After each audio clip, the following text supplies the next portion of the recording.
Camila, boa apresentação para vocês. Muito obrigada. Camila. Tá bom, obrigado. Pessoal, bom dia. Eu vou aguardar sentada. Bom por dia, pessoal. favor. É uma honra ter a oportunidade de estar palestrando para vocês e principalmente de estar patrocinando esse evento. Então, obrigado aí à Blueprint por proporcionar essa oportunidade, dar chance, dar seta, poder trazer esse tema que é tão importante para ser discutido e que vocês tenham a oportunidade de levar os principais insights, as principais sacadas que vocês tiverem ao longo desses 2 dias para dentro das suas organizações. Bem, conforme já foi dito, eu sou Alberto Peseira, eu sou o CEO e fundador da Seta Desenvolvimento Gerencial.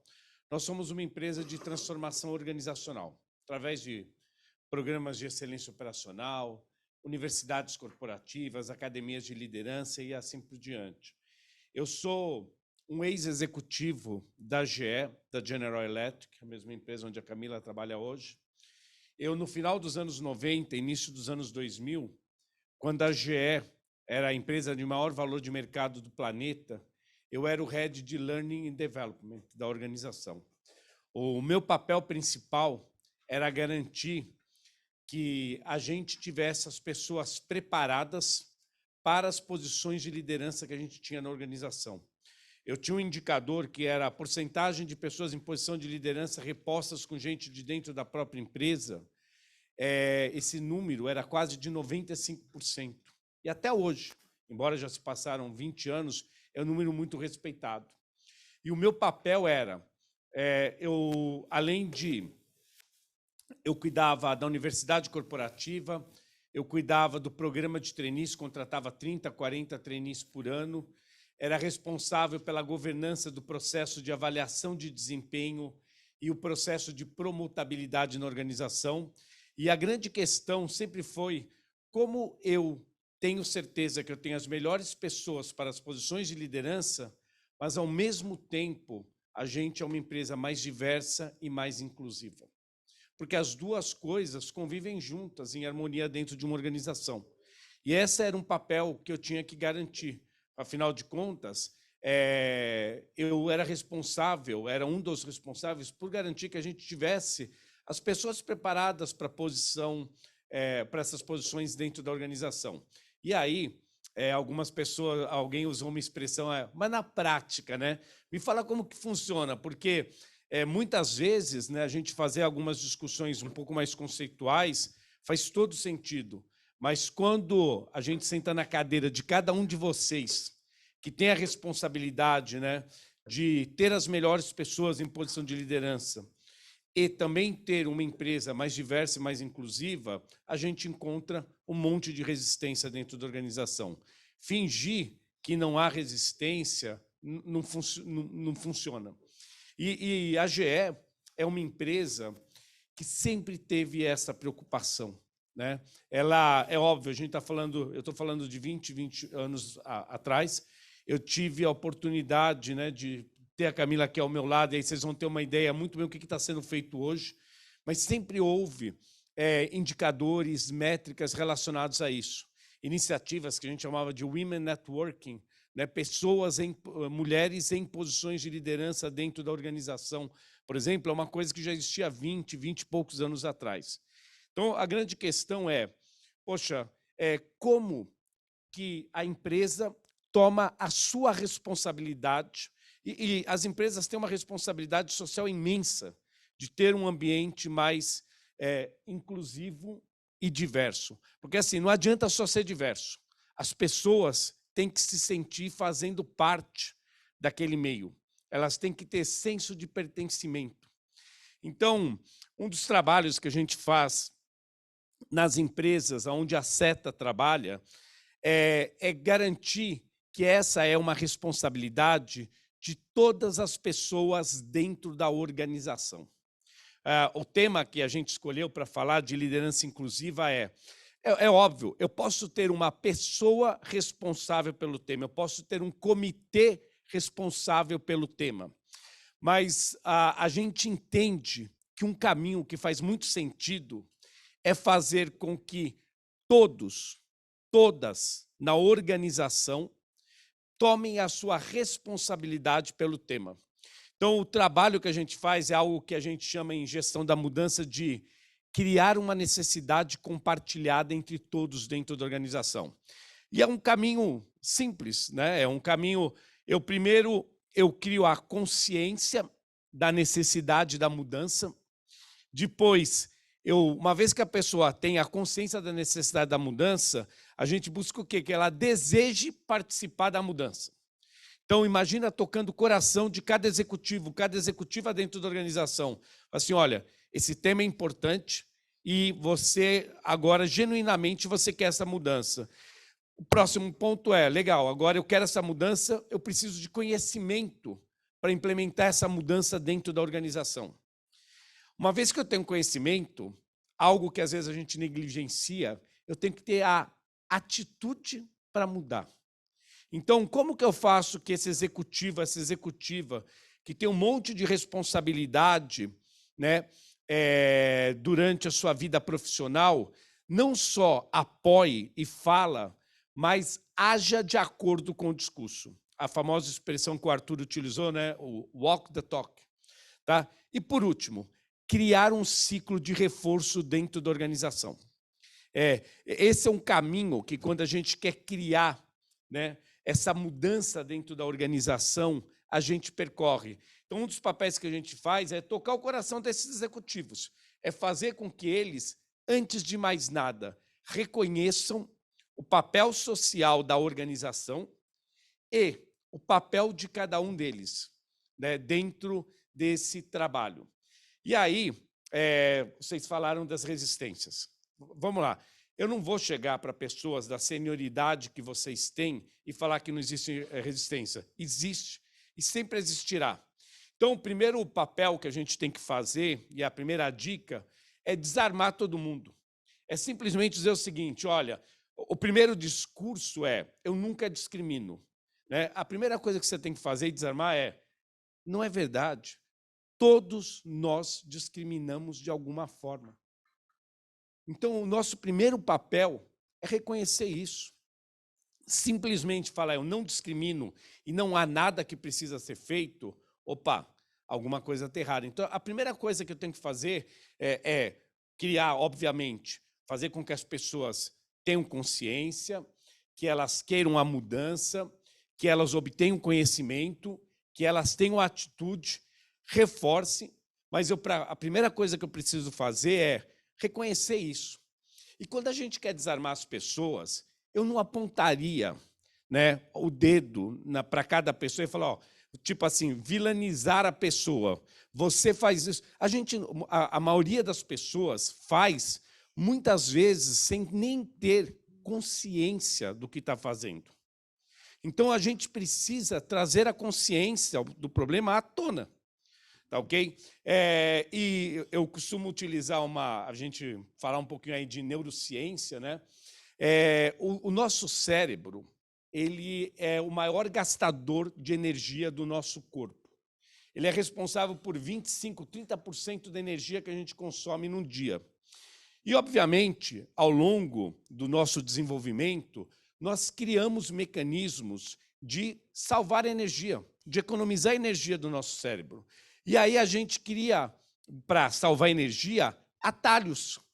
E esses atalhos, porque, vejam só, eu costumo falar para o pessoal, assim, poxa, tem tantos animais, né, que ouvem melhor do que a gente, eles sentem o cheiro melhor do que a gente, eles enxergam melhor que a gente. Como que ainda a gente fala que a gente está na frente, né, no mundo animal?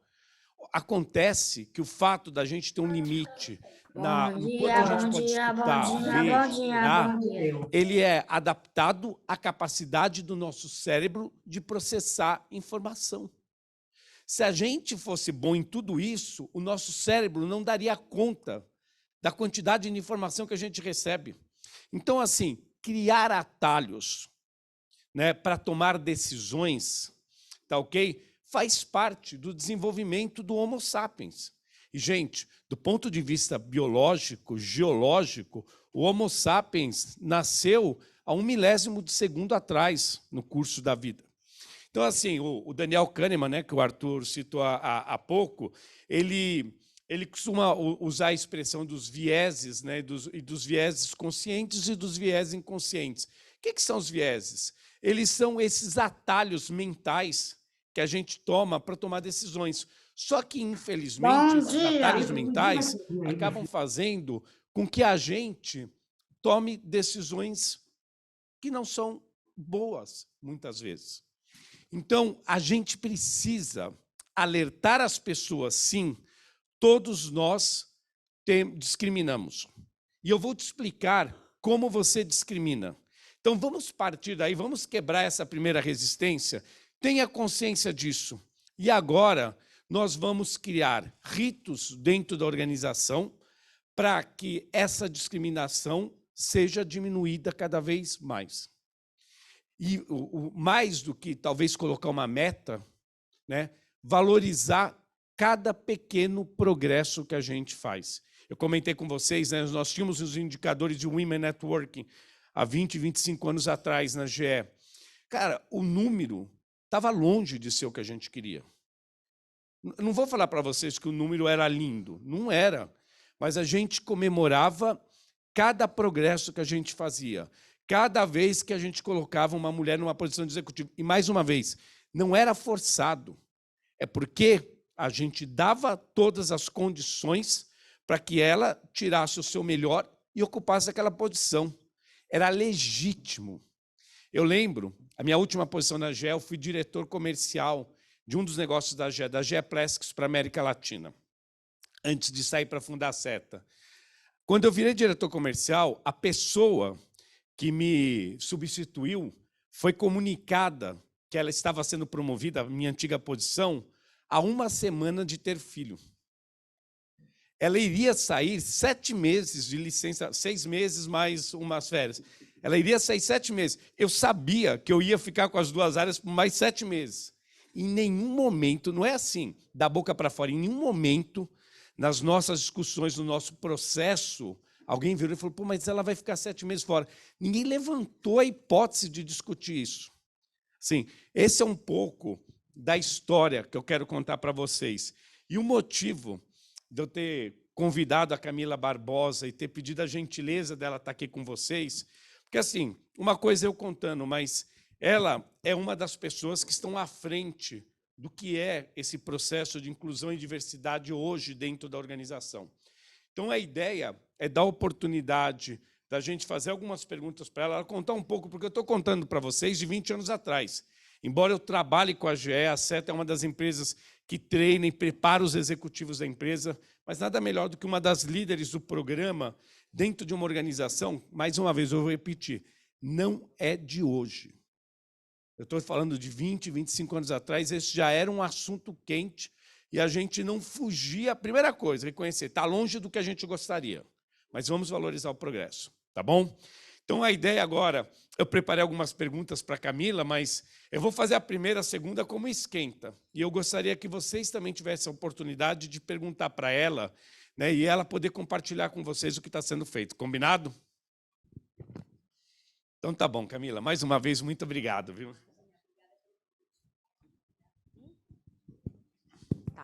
Obrigada, pessoal, pelo convite. Um prazer estar aqui com vocês. Vou confessar, não sei para quem está voltando para o escritório, usar salto ainda não entrou, tá? Então, vou ficar sentadinha aqui, espero que vocês não se incomodem. Legal, obrigado, Camila. Bem, só para começar, então, a minha primeira pergunta para você é a seguinte. Como que nasceu a demanda de tornar a GE, vamos falar mais América Latina, né? Uma empresa mais diversa, ainda mais diversa e ainda mais inclusiva. Conta um pouquinho para a gente dessa história. Claro. Bom, Alberto, você já contou um pouquinho e eu sou uma das beneficiárias do Women's Network. Eu comecei na GE em 2003 como estagiária, então já faz bastante tempo e me beneficiei demais, me beneficio ainda hoje desse grupo de mulheres, que é um dos nossos grupos de afinidade. E desde lá, quando eu era super jovem, estava ali, enfim, começando a minha vida, meu segundo emprego, o Women's Network me ajudou demais, com mulheres e homens que, na época, dedicavam o seu tempo para ajudar o desenvolvimento de carreira. Apesar de ser o Women's Network, acho que uma das coisas que a gente se orgulha bastante é de ser um grupo focado em mulheres, mas que também recebe muito bem todo mundo. Né? Não precisa ser mulher para participar do Women's Network. Isso eu acho que é uma coisa que é bem importante quando a gente pensa em grupos no geral de afinidade, porque o papel do aliado é fundamental. Se a gente for ter grupos de pessoas apenas que se olham e se reconhecem, a gente acaba criando silos, que é justamente o que a gente quer destruir.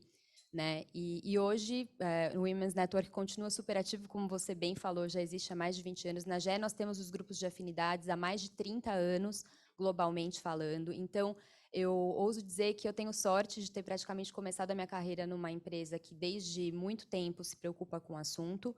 Não é um mar de rosas, temos muita coisa para fazer, temos muito problema, então agradeço as palavras do Alberto, trazendo aí o lado positivo, mas estamos numa jornada, que é uma jornada longa, difícil, né, não adianta, eu sou muito, me preocupa muito também trazer que a realidade, né, foram trazidos pontos aqui, você trouxe alguns exemplos que a gente ainda vê no dia a dia, e eu acho que a companhia está trabalhando para evoluir. Apesar da história e do nosso código de conduta, que existe desde 1963, trazer o respeito pelas pessoas, né, como um pilar, pessoas são pessoas. A empresa ela cria uma estrutura. Cada pessoa que está ali dentro precisa fazer a sua parte. E numa companhia com mais de 2.000 pessoas, que é o que a gente tem na GE Healthcare, né, se a gente for olhar para a GE Macro, só no Brasil são mais de 8.000 funcionários, é muito difícil e até utópico, na minha visão, achar que todo mundo vai ter o mesmo, né, comportamento, vai estar dentro do mesmo barco. Então, o nosso trabalho ele não acaba. A gente tem que continuar tentando identificar quem que são as populações que a gente precisa atingir e como. Porque eu acho que um ponto que você trouxe também interessante, Alberto, é que eu acho que a gente tem que tentar ler um pouco as pessoas e atacar no sentido positivo. Cada grupo de pessoas de uma maneira que vai ser mais eficaz. Para mim, um dos maiores desafios de verdade é como é que a gente consegue trazer para o barco quem ainda não está e, ao mesmo tempo, não desanimar quem já está no barco esperando. Eu acho que isso né, um dos grandes desafios que a gente tem, e, para isso, a gente precisa entender que tem aquelas pessoas que são resistentes à mudança. Elas não... Se a gente usar a palavra letramento com ela para falar, ela vai falar, não, eu não quero, isso não é para mim. Então, talvez com aquele grupo de pessoas, a gente precise realmente falar, bom, então vamos chamar de treinamento, que é uma coisa que a pessoa está mais acostumada, e aquilo vai fazer com que aquela resistência inicial já, né, desarma um pouquinho. E, ao mesmo tempo, como é que as pessoas que já são capazes de passar o letramento adiante, que já conhecem muito do assunto, não vão se desanimar por, né, ter que lidar com aquela pessoa que você não pode nem falar essa palavra, que é um palavrão, nossa, é a palavra da moda, entendeu? Então, eu acho que a gente está nessa jornada. De 2020 para cá, inegável, foi falado sobre o Black Lives Matter. Eu acho que isso foi um divisor de águas, de verdade, assim, pensando em sentido amplo para todo mundo. E na GE não foi diferente. Desde 2020, a gente tem intensificado os nossos esforços, foram nomeados globalmente os Chief Diversity Officers para todos os negócios. Nós passamos a fazer os reportes anuais não apenas focados no negócio, mas também, né, prestando contas para a nossa população e para a sociedade dos nossos esforços de inclusão e diversidade. E vamos no caminho, coisa para fazer não falta, não. Legal. É aquela história, né? É sempre aquela luta de ser meritocrática e também diversa e inclusiva, né? Eu acho que é o desafio de boa parte das organizações que estão aqui, né? Conta um pouquinho para a gente, já que muita gente é do ambiente corporativo e a gente escolheu tocar nesse assunto dentro do ambiente corporativo. Conta um pouco da estrutura, né? Como que a GE se estruturou? Porque imagina que alguém quer fazer algo semelhante. Como que ela se estruturou? Quem são essas figuras, né? Os comitês que foram criados, o sistema operacional para ter uma empresa mais inclusiva e diversa? Conta um pouquinho para a gente. Bom, os nossos grupos de afinidade, como eu comentei anteriormente, eles existem já há muito tempo. Então, essa é uma sementinha que foi plantada lá atrás e hoje a gente colhe excelentes frutos, tanto pelo engajamento das pessoas, quanto pela atenção que a empresa dá do ponto de vista financeiro. né? Para que esses grupos consigam fazer a diferença, precisa ter um budget, e a empresa precisa aprovar esse budget do mesmo jeito que ela aprova budget para outras coisas. Tem budget para todos os grupos. Tem budget para todos os grupos. A gente, então, faz um exercício no começo do ano, como a gente faz planejamento financeiro para uma série de outras coisas. E os grupos têm a oportunidade de trazer para a companhia um estimado que eles esperam para entregar determinadas ações durante o ano. Então, temos esse apoio que a companhia oferece para os grupos. Além do apoio financeiro, aqui no Brasil, nós temos 7 grupos de afinidade diferentes. Cada um deles tem um executivo que tem um reporte para o CEO como sponsor executivo, que é a pessoa que vai ajudar a fazer a ponte entre o grupo e o Comitê Executivo de Inclusão e Diversidade, que é um dos mecanismos operacionais, vamos dizer assim, que a gente tem hoje para poder garantir que as metas estão sendo atingidas e que a gente também está recalibrando, né? Eu acho que, da mesma maneira que a gente cria uma meta de vendas e, ao longo do ano, vão acontecendo coisas que a gente precisa ir revendo e ajustando, a mesma coisa acontece para a inclusão e diversidade, com priorizações e despriorizações, a depender de como as coisas avancem. E o nosso Comitê Executivo de Inclusão e Diversidade, que é formado hoje pelo CEO, pela liderança de RH, liderança de comunicação e os representantes dos 7, a gente chama na GE de ERGs, então é igual ao grupo de afinidade. Se eu errar aqui e falar ERG, pessoal, eu estou falando do grupo de afinidade, tá? Então, os 7 sponsors executivos também são membros desse comitê, que se reúne uma vez por mês. Eu acho que é uma oportunidade muito bacana da gente conseguir capturar de uma forma única tudo que está acontecendo ao longo da empresa. Uma das preocupações que a gente tem é garantir que não tenha atenção para um grupo ou outro. Eu acho que, historicamente, a GE veio bastante focada em mulheres, em aumentar a posição, né, de mulheres na liderança, mas a gente tem intencionalmente olhado para a interseccionalidade, que foi um conceito que o Arthur falou um pouquinho antes, e para a gente é realmente importante, porque a gente sabe que, né, não adianta você olhar só para um grupo, você tem que conseguir fazer com que todo mundo tenha ali o seu espaço. E esse comitê é realmente um espaço para que a gente tenha o engajamento da alta liderança. O nosso CEO participa pessoalmente, ele não manda representante. Eu acho que isso faz muito a diferença. E ele não faz só parte do comitê, ele é ativo no comitê. Não só no comitê, em reuniões que a gente tem, das mais diversas, ele traz temas de inclusão e diversidade. Então, eu acho que uma das coisas que, para a gente, tem cada vez mais apoiado na nossa jornada é conseguir incorporar de verdade inclusão e diversidade no dia a dia. E não esperar só a Semana da Diversidade, não esperar só as reuniões do comitê para falar sobre o assunto. E, para isso, o compromisso da alta liderança, que eu acho que é uma das coisas mais fortes que a gente tem, na minha opinião, é fundamental. Muito bom. Alguém quer fazer alguma pergunta? Por favor. Bom dia. Pronto, gente, bom dia. Meu nome é Robert. Eu fiquei bastante curioso, Camila, quando eu vi que você é da área jurídica e lidera a diversidade. Geralmente a gente vê pessoas de RH, né? O que você percebe que foram os maiores ganhos, né, do direito e que você trouxe para o discurso de DI?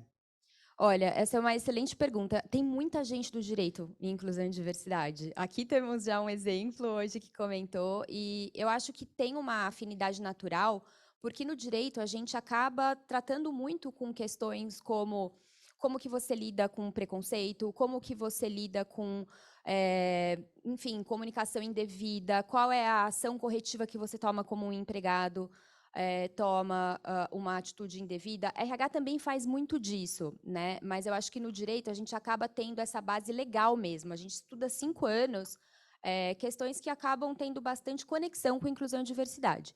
Dito isso, não acho que tenha sido por isso o convite que eu recebi para assumir essa parte também. Eu continuo sendo responsável pelo jurídico da GE Healthcare. Eu falo que inclusão e diversidade é o meu segundo chapéu. Não necessariamente nessa mesma ordem, tá? Mas o que aconteceu? Eu tinha acabado de voltar para a companhia. Eu trabalhei na GE há muito tempo, eu comentei com vocês, comecei em 2003 como estagiária, saí da companhia em 2015, fiquei 4 anos e meio no mercado e voltei para a companhia e já voltei direto no Women's Network. Porque, como eu comentei para vocês, o Women's Network, para mim, tem um lugar especial no coração. Eu fui muito pessoalmente beneficiada por essa rede, sabe? Voltando para a companhia, eu fui direto para o Women's Network. Eu acho que isso talvez tenha chamado a atenção do pessoal. Poxa, ela acabou de voltar e já, né, retomou aí as atividades dela com um grupo de afinidade.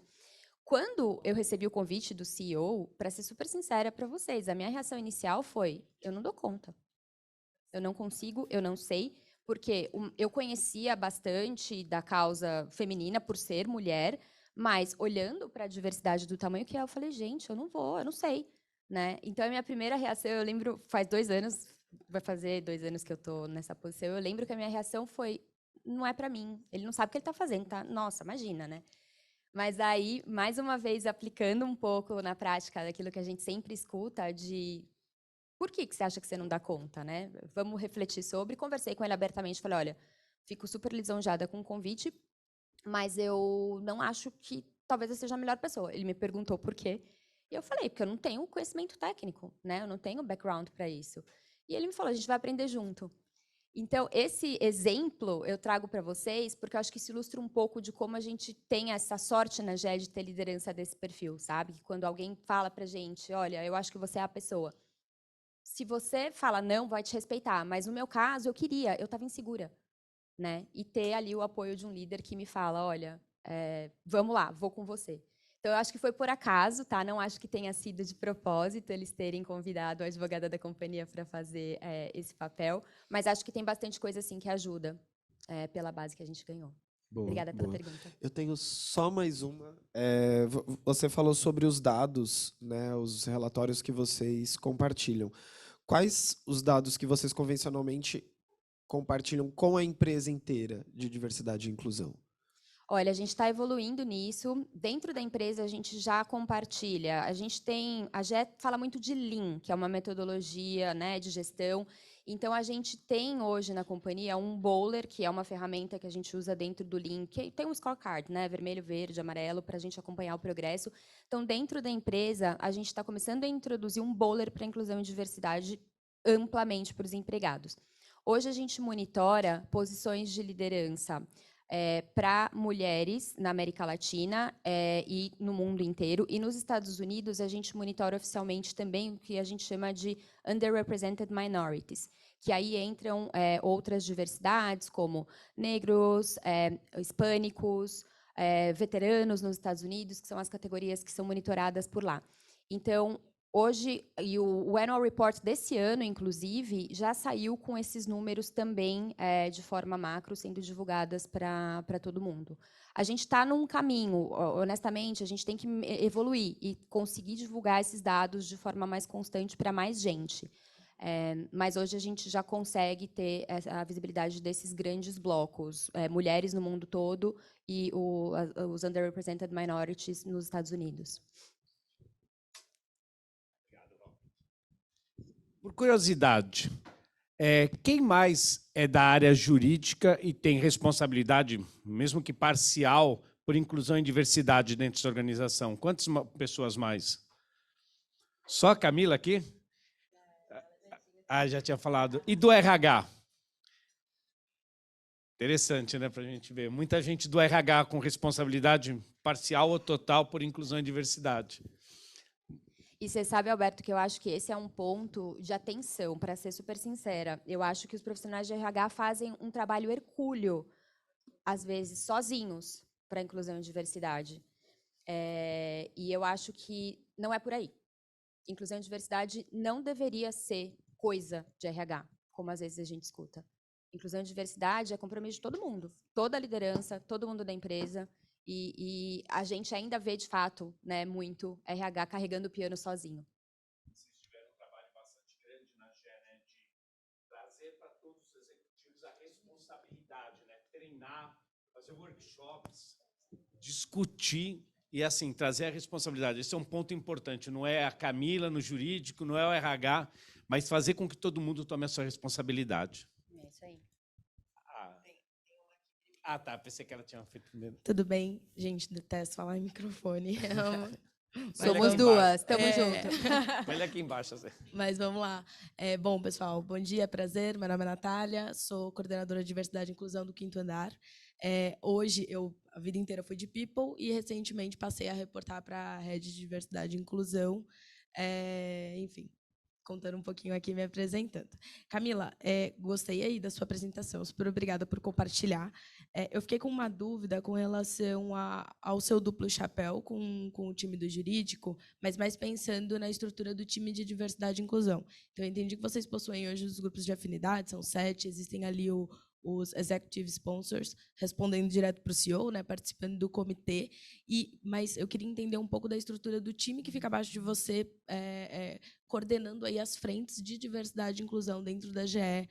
Como que isso se dá, como que fica a estrutura como um todo e a representatividade também de diversidade e inclusão dentro desse comitê enfim, do board de D&I.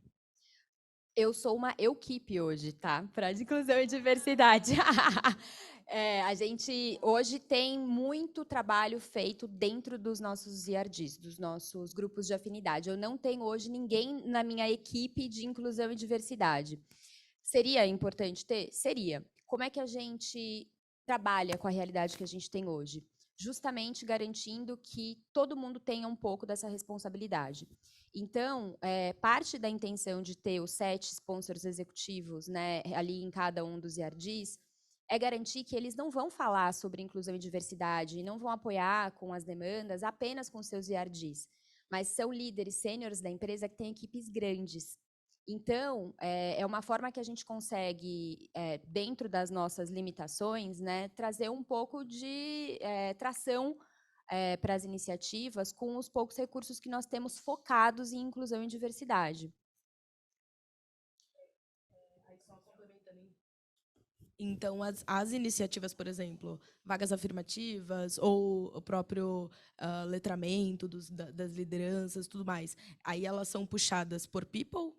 São. A gente tem a nossa equipe de recrutamento, tem a Mirna, que é uma pessoa fantástica, que trabalha muito perto da gente no Comitê de Inclusão e Diversidade, e tem uma série de iniciativas voltadas para aumentar tanto a diversidade no recrutamento, quanto garantir um onboarding bacana, né, e aumentar a inclusão.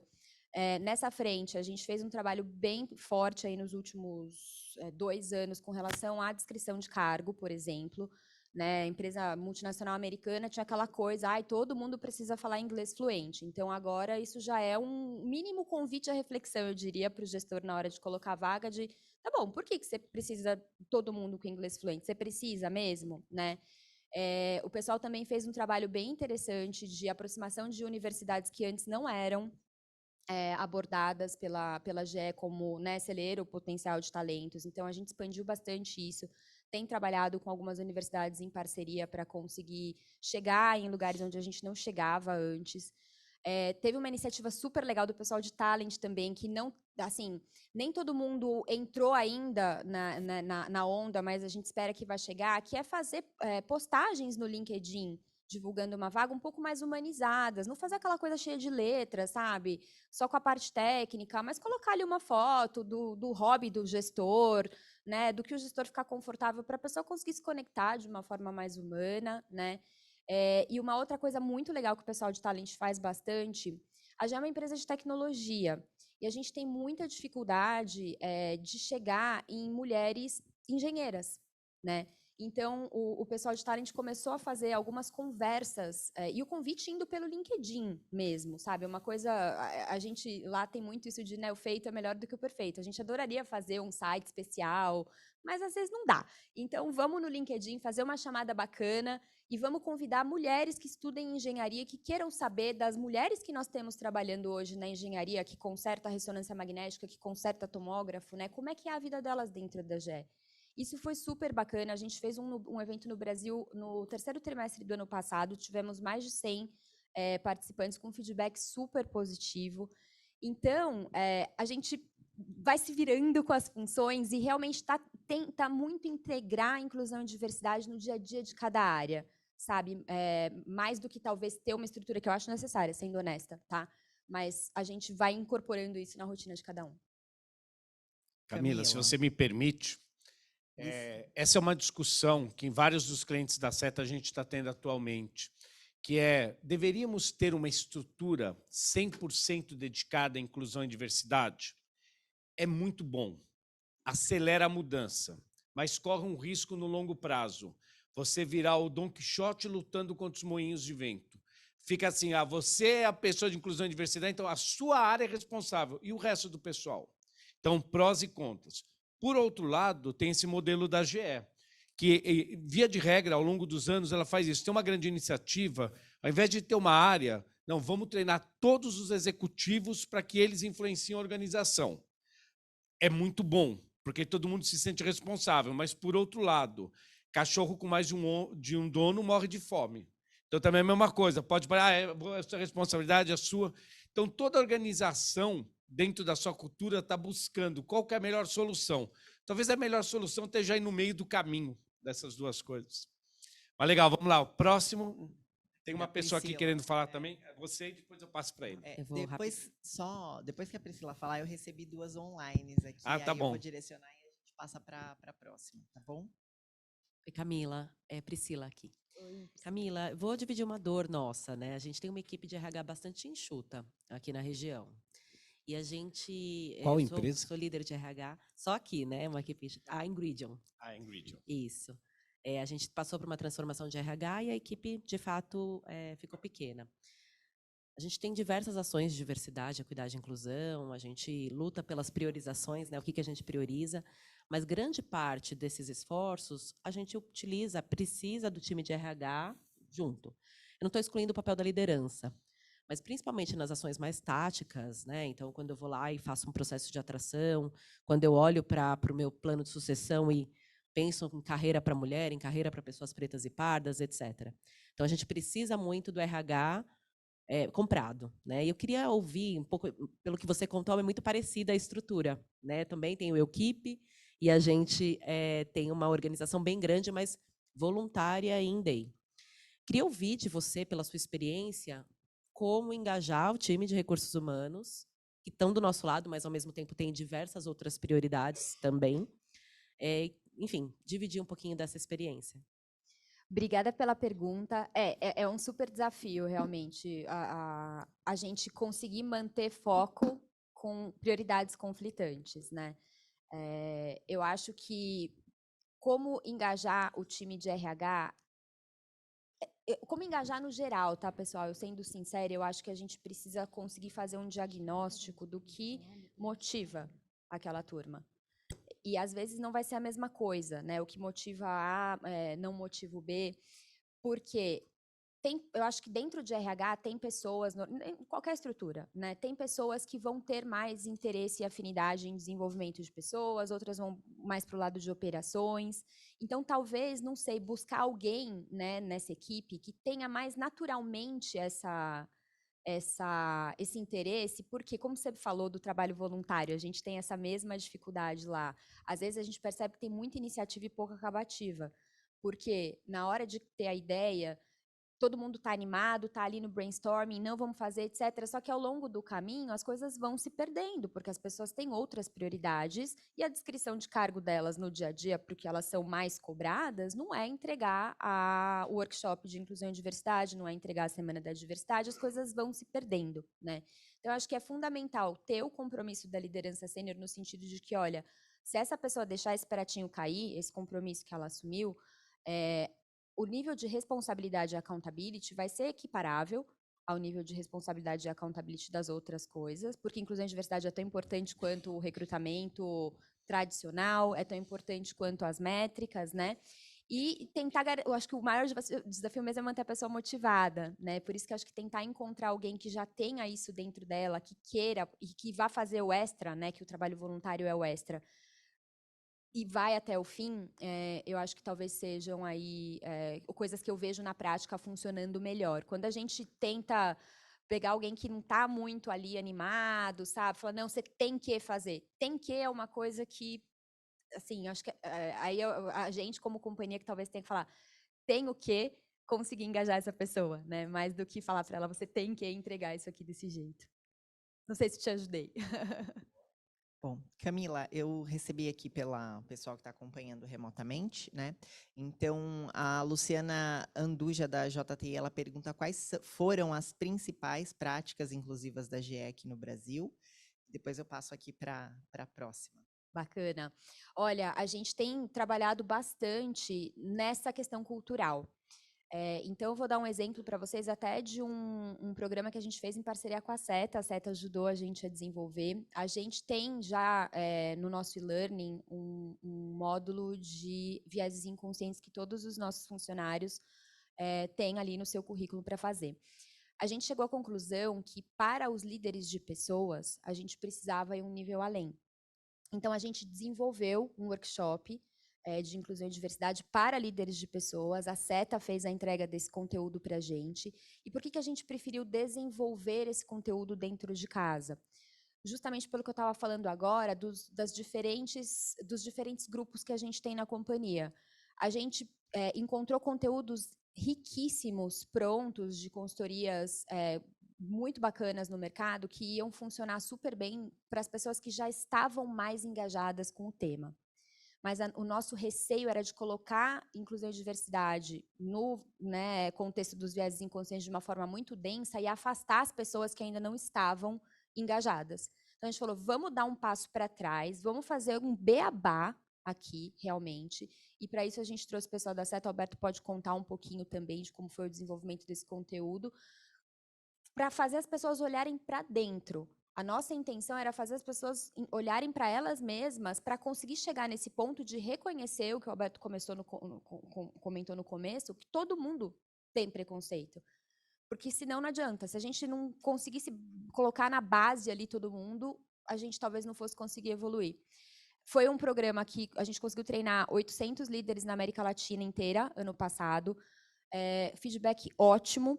E a gente acabou incorporando esse módulo dentro da GE Healthcare especificamente no planejamento de desenvolvimento de pessoas daqui para frente, porque novos líderes, pessoas que sejam promovidas ou que sejam contratadas, a gente acha que vão tirar vantagem desse workshop que incentiva a pessoa a pensar, a refletir.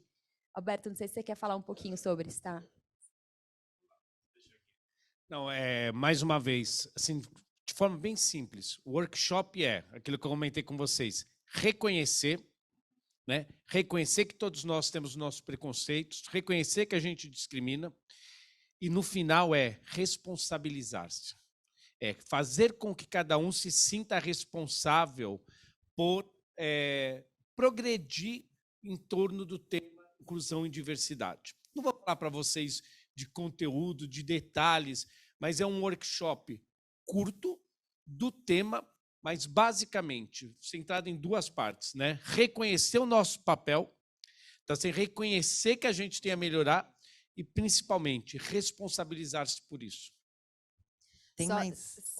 Se você me permite, só um comentário, Alberto, que eu acho que foi importante para a gente também. A gente lá na GE tem o que a gente chama... tem os nossos valores como companhia. Então, são 4 pilares dentro desses valores, e parte do que a gente contou com a ajuda da SETA para fazer foi conectar esse workshop com esses valores, para falar a mesma língua, para não parecer que aquele workshop estava completamente... Era uma ilha dentro de uma série de outras coisas. Então, acho que o ajuste do conteúdo para terminologia, para conceitos, que todo mundo escuta muito na empresa, no dia a dia, foi bastante agregador. Verdade, obrigado. É um ponto importante. Conectar com os valores e com a cultura da organização. Obrigado, Camila. Bom, então, mais uma vez, tem uma pergunta aqui e volta um pouco, o pessoal já comentou um pouquinho durante a palestra do Arthur, mas volta aqui a pergunta sobre os indicadores, né?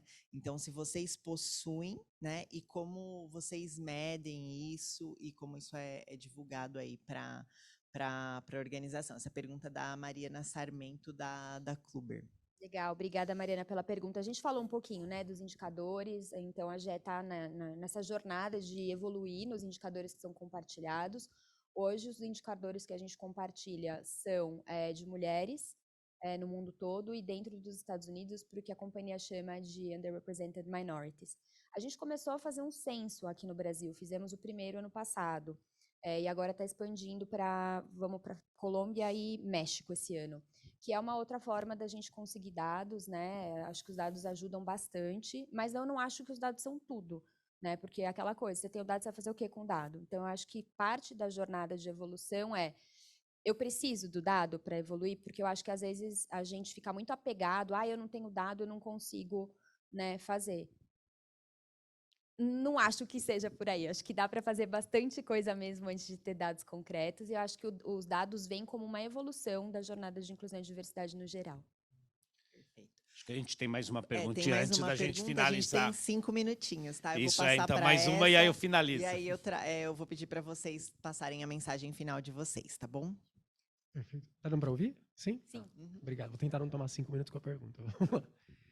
Bom, acho que virou um comentário e uma pergunta, gente, infelizmente. Acho que o comentário é muito nessa linha da estrutura, da estrutura ou não de diversidade e inclusão. Eu, particularmente, sou muito partidário de ter uma estrutura de diversidade e inclusão, porque eu acho que a gente sabe muito pouco sobre o tema em geral das organizações, né? E essa mudança, ela precisa de muito conhecimento histórico, muito conhecimento de linguagem, uma série de coisas que a gente não foi formado, nem na escola, nem dentro das organizações. E tem muita empresa boa fazendo trabalho de construção disso, tem muita consultoria fazendo um trabalho bom de construção, mas quando você soma o custo de contratadora ou consultoria, na verdade faz muito mais sentido você trazer um departamento dentro da sua empresa para conseguir ter uma atuação mais próxima. E até porque muito da prática a gente também não tem referência, né? Alguém que já fez um recrutamento, já conversou com uma área contratante, desafiando para ter um recrutamento intencional, tem uma experiência que é rara dentro das organizações hoje. Ter pessoas com essa experiência dentro da companhia pode fazer muita diferença. Então, eu sou muito partidário de ter a estrutura. Eu acho que faz muito sentido o que você trouxe, Alberto, de que não é o final, mas eu acho que é uma etapa extremamente importante para você conseguir chegar em diversidade com perspectiva. Respeito muito a sua opinião. Bom, e aí a pergunta. Camila, acho que estão relacionados os dois pontos. O primeiro é entender um pouco se você recebeu alguma crítica ou como você lidou com as críticas por ser uma mulher branca liderando temas de diversidade dentro de uma organização. E o segundo é entender um pouquinho o que mudou na sua perspectiva sobre o mundo, na sua vida pessoal, como te impactou lidar e liderar a área? Olha, excelentes perguntas. Críticas a gente sempre recebe e eu aprecio críticas, porque eu acho que quando a crítica ela é bem feita, ela ajuda a gente a evoluir. Desde que seja feita uma crítica com respeito, etc., eu acho que faz parte da jornada, né? A gente pode chamar, bastante gente de RH aqui, crítica de feedback, dependendo, né? Então, eu acho que isso faz parte do processo. Eu fui muito transparente com todo mundo quando eu assumi a posição que eu não sabia 99,9%, né, do que eu viria pela frente. E mais do que críticas, eu encontrei muito acolhimento. Eu encontrei muitas pessoas dos grupos de afinidade, sabe? Como é que eu te ajudo, né? Vamos junto. Então, eu sou realmente muito grata por ter essa rede que eu tenho lá na empresa. Porque, para mim, o que destaca realmente é isso, sabe? É ter essas pessoas que me receberam de braços abertos e falaram, legal, tamo junto. Então, acho que para isso, para quem está começando, né, programas como o de mentoria reversa ajudam demais, né, porque daí a gente consegue conversar com pessoas ali num ambiente de confiança e aprender de temas que vão ser importantes para a gente. E falando no que mudou para mim, eu sou uma pessoa de bastidor. Então, para ser sincera, estar aqui hoje nesse palco não é a minha natureza, tá? Eu, como advogada da empresa, eu sempre fui a pessoa do bastidor. Então, o que eu ainda tenho que aprender? A ficar menos desconfortável falando sobre um assunto que eu não domino, porque se eu estivesse aqui falando sobre contratos, eu provavelmente ia estar muito mais desinibida, ia estar muito mais confortável do que eu tô, né? Mas eu acho que isso para mim está sendo uma evolução pessoal, realmente, sabe? De perder o medo mesmo. Não que eu não tenha medo, não, tá? Ainda tenho. Mas estou perdendo. Então, para mim, acho que foi um valor agregado gigantesco pessoalmente. Superar essa dificuldade pessoal que eu tenho. E mais do que isso, conhecer de coisas que eu nunca conheceria. Conhecer de causas que eu nunca conheceria. E para dar um exemplo realmente bobo para vocês, eu sou fã do Daniel Kahneman, adoro os livros dele, eu não sabia da história dele. Então, a gente vai aprendendo todos os dias. A gente conhece gente bacana todos os dias. Nos nossos IRDs, tem gente que eu conheço, de estagiário a diretor, que eu não conheceria se não fosse pelo IRD. E aí, quando eu tenho um projeto bacana lá na frente, que pode ser do jurídico, pode ser de outra área, eu vou lembrar daquela pessoa e vou falar, nossa, aquela pessoa talvez venha agregar valor para esse projeto. Então, essas portas, né, esse envolvimento mais denso com inclusão e diversidade me abriram, de poder me reconstruir, de poder aprender, de poder conhecer gente e coisas que eu jamais conheceria, não tem preço. Obrigado. Chegou só mais uma aqui online. Bom, é do Vinícius, que é da Chesf. Ele pergunta sobre o quantitativo de empregados e pessoas com deficiência na GE, né? E quanto isso representa no total. A gente não tem esses dados para a GE como um todo abertos. Então, nos Estados Unidos, na categoria de URM, esse dado é reportado. Ele ainda não é reportado aqui na região e é parte da evolução que a gente está tentando trazer. Para a GE Healthcare, não vou falar um número para vocês, que a gente está um pouquinho acima da cota, mas eu não tenho exatamente o número para passar. Obrigada, agora eu devolvo para você. Perfeito. Parabéns, Camila, muito obrigado. Eu sabia que seria ótima a sua participação. Arthur, meus parabéns, sua palestra foi ótima, me fez pensar muito, foi fantástico. O meu dia já valeu a pena pela tua palestra. Mas assim, pessoal, só para fechar com vocês, a gente comentou, a Camila comentou, né? A gente vem fazendo trabalho com um monte de organizações, ajudando na evolução disso daí. A gente vem usando como apoio pessoas como o Frederic Laloux, que é uma pessoa que vem estudando muito a evolução das estruturas organizacionais até ter uma organização que ele chama de... ele usa um termo de integralidade, que respeite as pessoas, não só aquelas 8 horas que ela está trabalhando, mas o ser humano como um todo. Porque, afinal de contas, as coisas que acontecem fora da nossa vida profissional também afetam a nossa vida profissional. Então, ele está discutindo muito isso. Já existem exemplos de organizações que já atingiram esse conceito de integralidade, ou está caminhando. Mas a gente falou aí ao longo do dia, da palestra, de uma série de ferramentas que vocês podem adotar. Eu não vou enumerar a todas, eu vou falar de uma delas. Já que o pessoal do RH fez uma pergunta, eu vou falar como ex-executivo de RH. O RH tem, sim, uma grande ferramenta de inclusão e diversidade, né, entre outras. Mas vocês são responsáveis pela governança, normalmente, da avaliação de desempenho e promotabilidade. A avaliação de desempenho a gente faz olhando pelo espelho retrovisor para trás. Mas promoção, a gente olha pelo para-brisa, para frente largo. Toda vez que vocês promovem alguém, vocês estão indicando para a organização: esse é o perfil de liderança do futuro.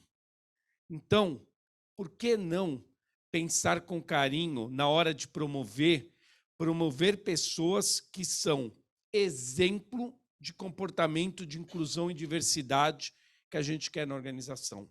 Porque a partir do momento que as pessoas forem promovidas legitimamente, e o fato dela ser um exemplo de inclusão e diversidade teve um peso grande, você pode ter certeza, todos na organização vão olhar com cuidado e com carinho. Tá ok? Bem, é isso. Fechando, então, acho que o grande lance é, uma vez que a pessoa reconheça, ela se responsabilize por isso. E o caminho que vocês vão seguir, ter uma área dedicada, responsabilizar todos. A gente tem casos de sucesso dos dois. Seguramente vocês vão achar esses caminhos. Está aqui a sugestão, 3 livros que vale a pena.